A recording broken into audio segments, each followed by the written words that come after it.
I zoom out far enough, we have the side of people that have lived through some sort of injury, right? And they're trying to regain a part of their life because, like you couldn't move your arm, Right. you've been in some sort of accident, you have maybe an issue with one of your limbs or your shoulders. I mean, the list is long, right? So you have this group of people that they've been injured in some way, and as a result of that injury, mobility is either limited or lost, right? But I also want to focus on the other side. I mean, this is the topic just by itself, Right. right? Right. But you have the other side, which is people who have lost mobility through just living. There hasn't been any particular injury of any kind. There hasn't been an accident. But because the movement or the range of motion loss is so small and gradual, they don't realize that all of a sudden, I turned 53 this year, right? That unless I'm trying to do something that I used to do when I was 25, I'm not going to notice that I'm not moving the same, Right. that I'm not able to do some of the same things, right?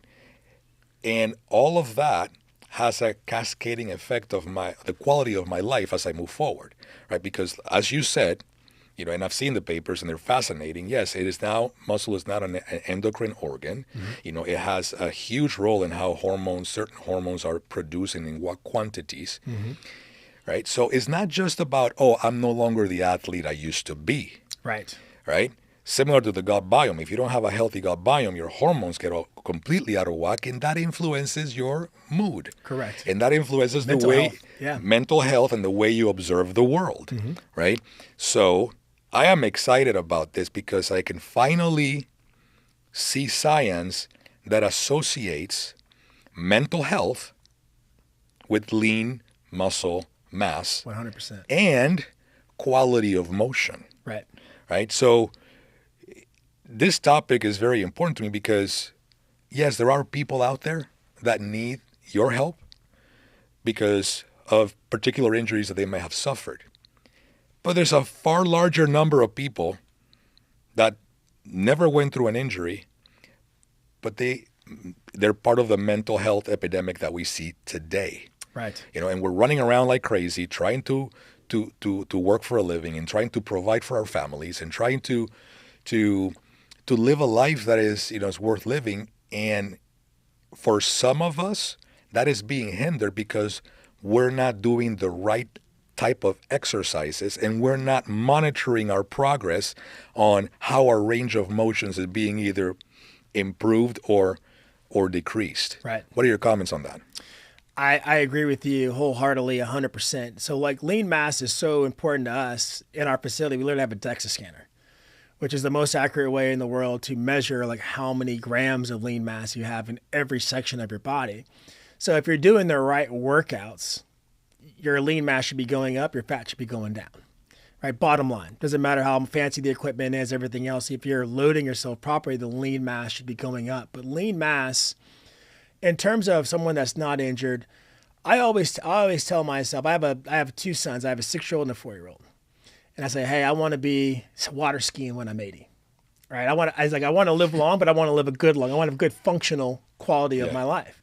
I want to be the 90-year-old grandpa that's jumping in the back of my grandson's sports car. That's my vision I have for myself. So to get there, it's important that your joints are preserved properly. It's important that these small things, like you kind of mentioned, these small things that they're just going to add up over time, like a car being out of alignment. If a car is out of alignment, the longer you drive that car, the further it's going to go out of alignment, unless the more miles you put on it, the worse the dysfunction, unless you actually correct it. And so many people there's two parts of that. There's a functional part of that, to where joints, if you're out of alignment, will wear improperly. They'll actually have premature degeneration of the joint, which will lead to inflammation and lack of mobility and those things. But there's also a cellular expense. So in 2009, there was a group of scientists that won the Nobel Prize for showing the direct correlation between telomere length and biological age, like how our body ages. And what they proved was, so inside of our cells, we have a chromosome. At the tip of our chromosomes, we have these things called telomeres, which act as like tips of our shoelace. And as that telomere shortens, our body ages. So what they found was when we're conceived, our telomere, if you're measuring like a loaf of bread, they're 15,000 bases long. When they it takes 3,000 bases to make a human, so they're 12,000 when we're born, and then when we get to about 5,000, we die. So you can literally see, and I started measuring telomere length in my clients in 2010. So literally the science came out in 2009, 2010.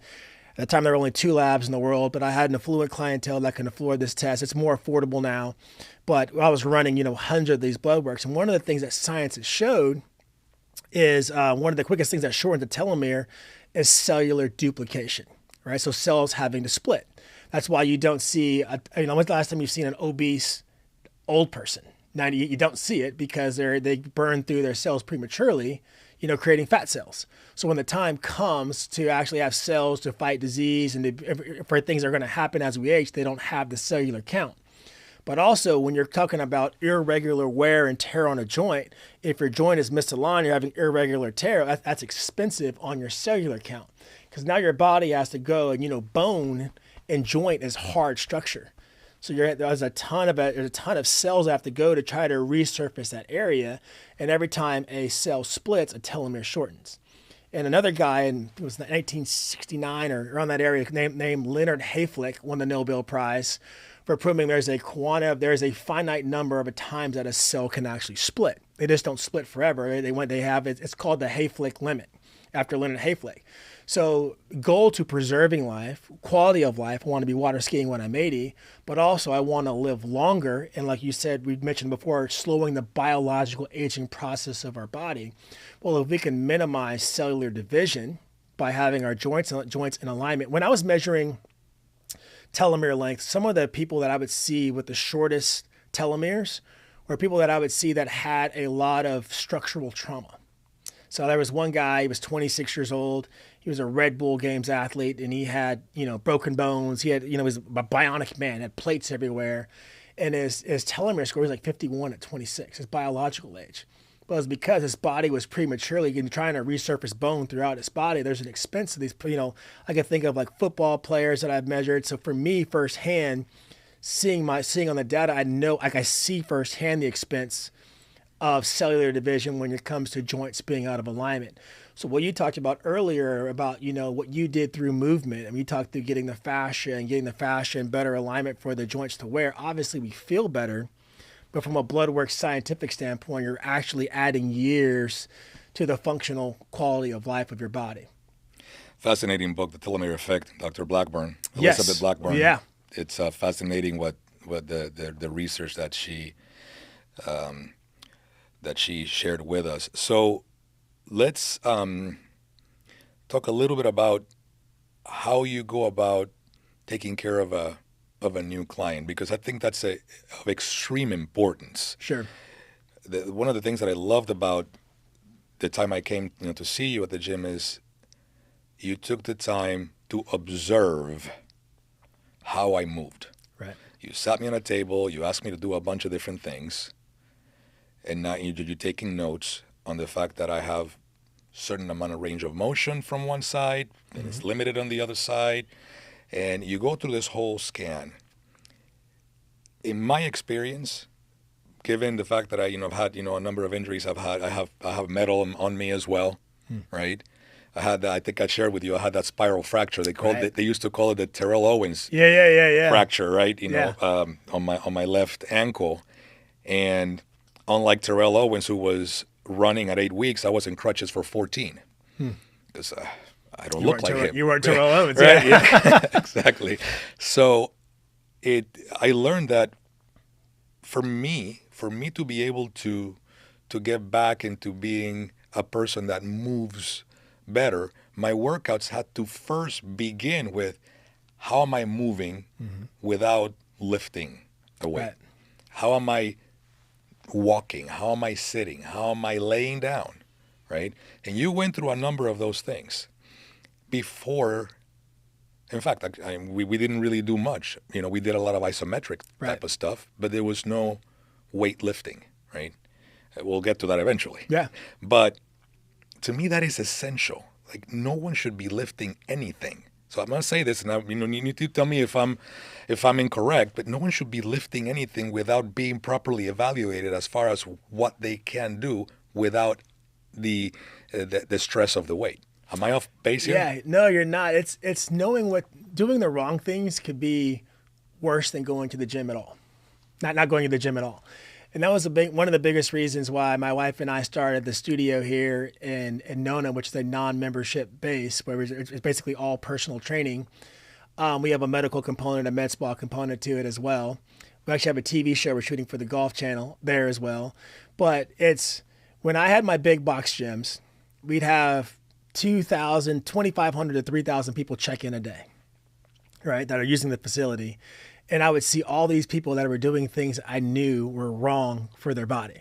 So I was, I'd be at my bed staring at the ceiling, and I'm like, I got into this business to help people. And, but I'm seeing it. And so we would hold seminars and we would do things and have all these educational things, but it was just tough.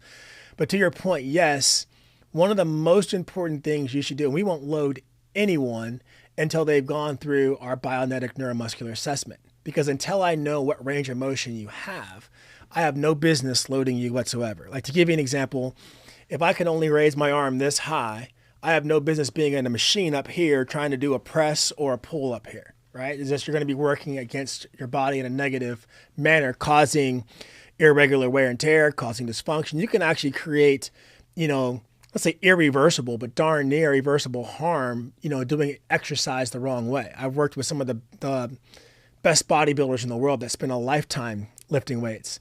And I've had to repair a lot of those guys, so it's not, a lot of people think, hey, I went to the gym. It's New Year's resolution. Here we go. I went 3 times a week. I went 5 times a week. Yes.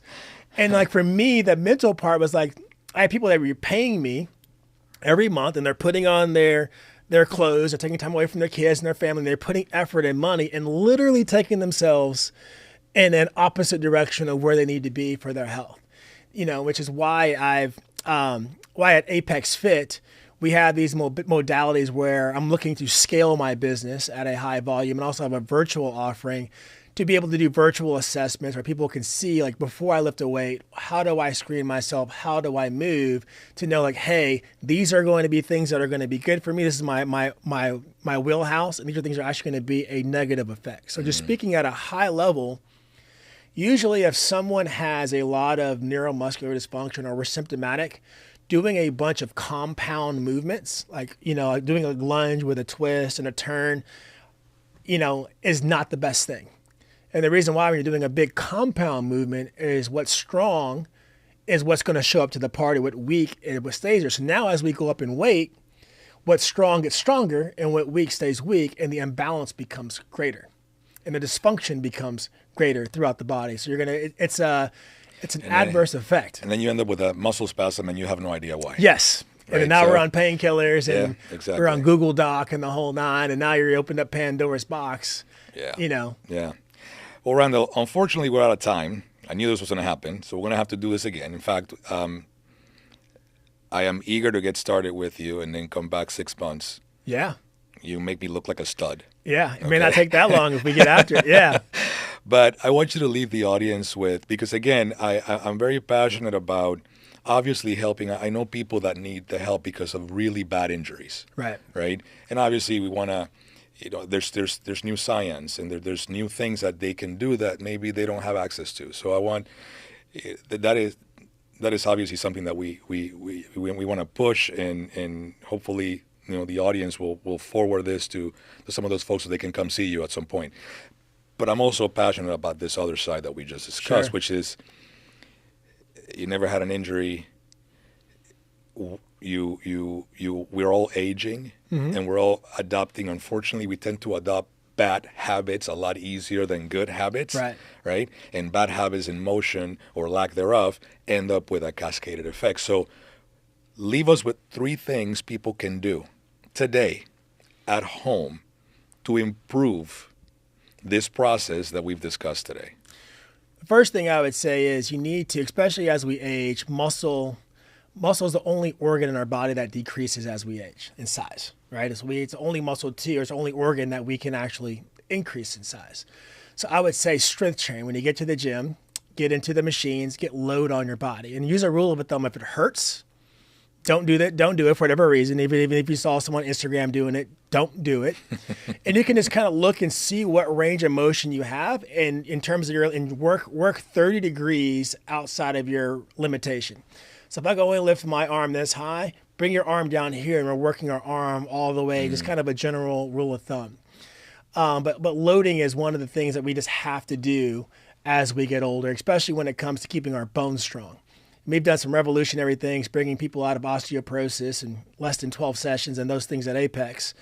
The second thing would be to document, to journal what you're doing. So instead of just going to the gym and just doing a bunch of random things, say, hey, I'm going to write out, I'm going to do these series of exercise and do them for 4 to 6 weeks. But each time you're writing down what weight you're doing in reps, you can try to micro progress. So it's different. Like, let's just say that you go and you're on a leg extension machine, it's at 40 pounds.